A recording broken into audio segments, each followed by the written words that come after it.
ko na rin kasi maisip kung ano yung gagawin ko. Kasi nagbabago na ako eh. Gusto ko lang, ang advocacy ako kasi, para lang ma-highlight yung action na ginagawa ng PNP-ACG. Rendon Labador sa mga netizens, nangaaway ako dati galit kayo, ngayong tumutulong ako galit pa rin kayo, hindi ko na alam ang gagawin ko. Ito ang naging pahayag ni motivational speaker Rendon Labador kaugnay ng kanyang kinakaharap na investigasyon sa pagla-live streaming ng raid na isinagawa ng Philippine National Police Anti-Cybercrime Group laban sa isang online lending company sa Makati City. Naunang inihayag ng PNP na iniimbestigahan na nila kung may nagawang paglabag si Labador nang i-live nito sa Facebook ang raid ng AGC. "We are looking into this.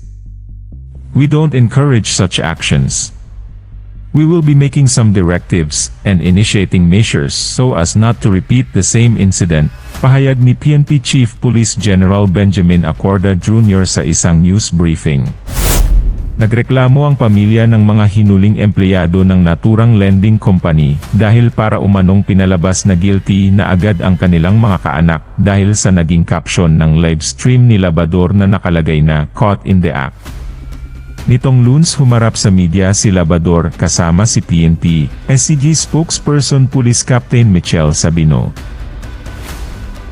"Minsan hindi ko na rin maisip kung ano ang gagawin ko kasi nagbabago na ako," ani Labador.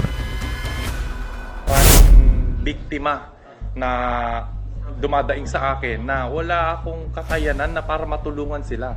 So kaya po ako lumalapit sa PNP-ACG with Captain Sabino para kahit papano makapag-gawa ako ng in my own little way na matulungan yung taong bayan.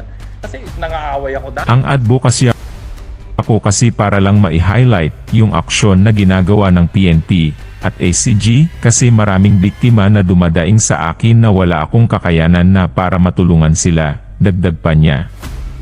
Sa kanyang Facebook, sinabi rin ni Labador na nauunawaan naman niya ang nagrereklamong kaanak ng mga hinuling empleyado. "Naiintindihan ko ang mga pamilya, yung kamag-anak nila ang naisama sa investigation," ani Labador. "Wala namang problema basta lumagay lang tayo sa tama." Nangako rin si Labador na ipagpapatuloy niya ang pagtulong at magiging boses ng mga nangangailangan.